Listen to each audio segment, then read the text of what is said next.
Hey guys, this is Josh here with Trillium Wild Edibles, and today I wanted to show you 36 wild edibles and medicinal plants that can be found all over the United States. There are a lot of wild edibles and medicinal plants in the US, with most usually growing right next to each other, so it's a good idea to learn as many as you can because you never know what's around the corner. Like right now, for example, we're looking at this large white trillium. These leaves would be edible, however I wouldn't recommend picking the leaves of this plant because this plant is extremely rare, at least in Indiana. So I wouldn't pick them. However, it is edible. But around me there are all kinds of other edible plants.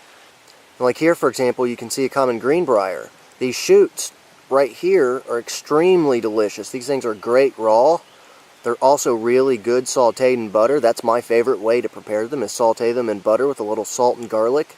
They are amazing that way. Some other edible plants in the area include cleaver. You can see its four-petaled white flower here. This flower is extremely tiny. There's plenty of spice bush everywhere here. There's Canadian wood nettle here as well.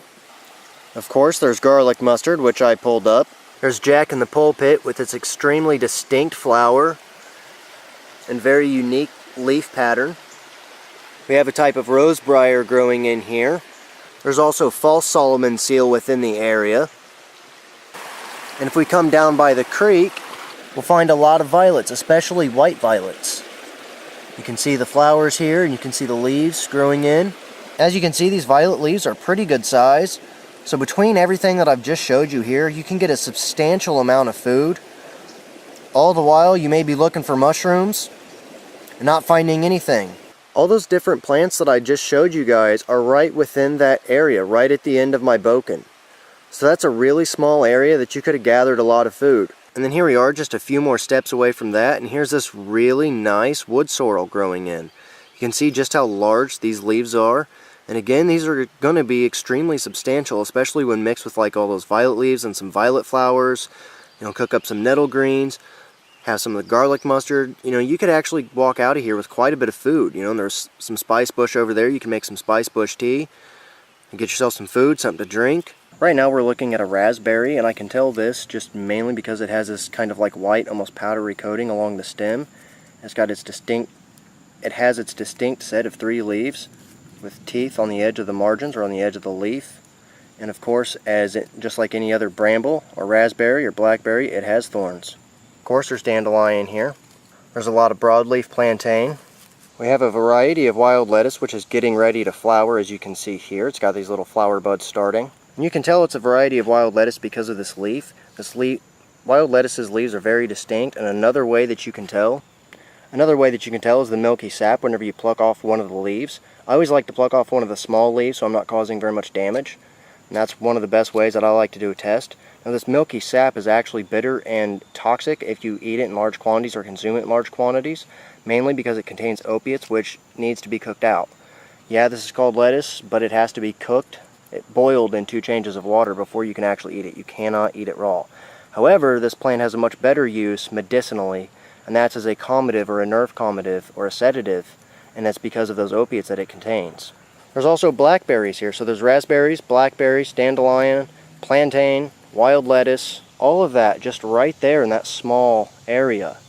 Then if we turn around, we find Daucus carota, or Queen Anne's lace, also known as wild carrot.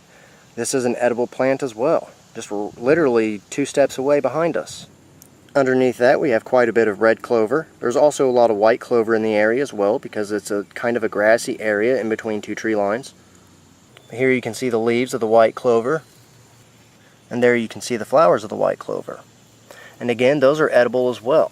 One of the varieties of mint that are right across the trail is bee balm. And here you can see the white flowers of mountain mint. Right below that on the edge of that field, we have black-eyed Susans, another medicinal plant. If I zoom in, you can really see the cone flowers right over there, which is another medicinal plant. We have poison ivy, which I'm not allergic to it, so don't freak out. But this is the notorious poison ivy with its distinct 3 set of leaves.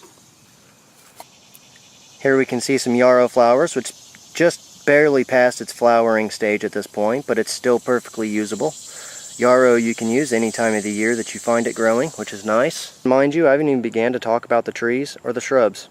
Like for example, right here we have staghorn sumac, or a variety of sumac to say the least. There you can see the sumac berries starting to form there. Oops, no you can't. There you can see the sumac berries starting to form, so we also have some sumac in the area. We're going to go up here, and then there's going to be a trail that's going to come, this trail is going to come to a T, and we're going to hang a right. And at that right, we're going to enter a huge field of more wildflowers.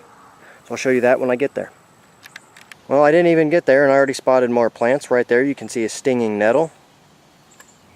There you may be able to see the dock or the rumex species growing back there. I don't know if that's broadleaf or curly dock. However, it is dock and it is edible.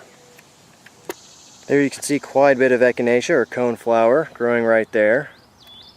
There's a lot of that in this field,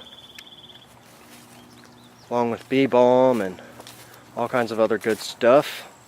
Of course, there's milkweed. Just like in most clearings, there's always milkweed. This plant is amazing for bringing in monarch butterflies. It's because of the loss of this plant that we're losing our monarch butterflies in this part of the country. Here you can see a hybridization between echinacea and a rudbeckia species, producing this yellow coneflower, black-eyed coneflower. I don't really know what the name of this plant is. However, I do know it is a hybrid between echinacea and black-eyed Susan, or rudbeckia. I can tell that because of its distinct cone shape and its yellow flower petals.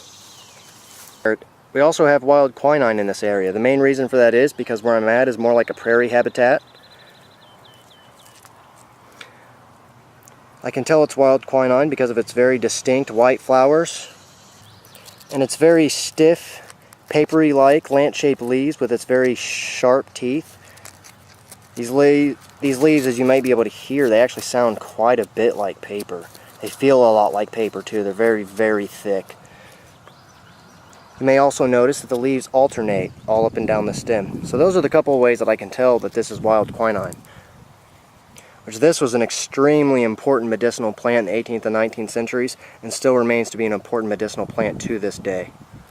Here you're looking at spotted jewelweed or spotted touch-me-not, and one of the reasons it's called that is because you can see these spots that it has on the inside of the throat. Another name for this plant is jewelweed, and that's the name that most people will know this plant by. This plant absolutely loves low moist environments. As you can see, there are some cattails literally right over there. So this is a really nice, low, moist environment, and there are a lot of medicinal plants that occur within these kinds of environments. And jewelweed is going to be one of the most prolific that you'll usually see. You can see all of that orange, all those little orange flowers, that's all jewelweed. There's a whole bunch of jewelweed here. Now mixed in with it, there's some morning glories, there's some lawn bush clovers, and there's some other things mixed in with it. But for the most part, that is all jewelweed. Now a lot of people know of jewelweed as a medicinal plant to rub on the skin to help alleviate the itch or the burning or the rashing sensation that happens from poison ivy. And it does help with that just a little bit. It doesn't cure it, it doesn't really treat it, it just kind of helps alleviate the discomfort is really what it does. And there you can see the jewelweed, and literally right next to it we have a bunch of boneset plants. Here you can see this boneset plant, and it's just past its flowering stage. As you can see here, these flowers are starting to die off. The leaves have been getting chewed up by ants, as you can see here. However, this is boneset, and this is another medicinal plant. This plant was one of the most important medicinal plants of the 18th century in colonial America, so this plant is extremely important. This plant has been used historically to help treat breakbone or dengue fever. It also can be used as a poultice on top of the skin for rheumatism in a drastic survival situation for the short term. You don't want to use this long term because this plant can cause damage if used too long for too long of a period of time. And there you can see the distinct perforation that's caused by this stem through the leaves on boneset. And another common name for this plant is thoroughwort, which it gets that name because the stem perforates or goes through the leaves. Boneset is a really nice medicinal plant. One of the things I like about boneset, I like to use it more for colds and flus and to kind of help promote sweating, and I like to use it in a tincture form. However, it can be used in a tea form, but whenever it's given warm, it can promote diarrhea or help to evacuate the bowels, which can be good if that's what you need. So keep that in mind if you think about using this plant. And then if we turn around, we can see more boneset right there next to Canadian goldenrod.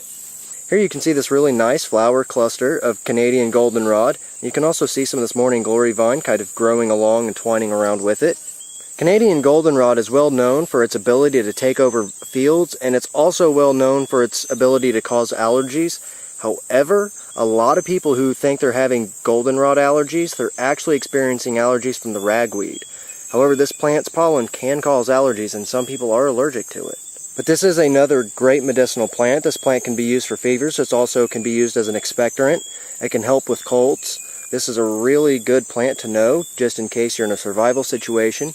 Just because the dried flowers make a really nice tea, the fresh flowers make a delicious tea as well. It doesn't taste too bad. Another nice thing about Canadian goldenrod is that it will exist anywhere there's usually clearing or sunlight. I found this plant in the middle of the woods where there's just some sunlight peeking through the forest canopy. I found Canadian goldenrod growing. This plant can grow pretty much anywhere to my experience, so that's kind of a good thing. So if you go to harvest any, you're probably not going to be hurting very much if you just take a few plants. Then of course, if we look on the ground, there's plantain. You can find plantain, again, pretty much anywhere there's a clearing or anywhere that there's grass. Of course, there's dandelion, which both of those are medicinal as well. Plantain is a mucilaginous plant. It can be used to draw out infections. It can also be used for bug bites or bug stings like mosquitoes. It's really good anti-inflammatory.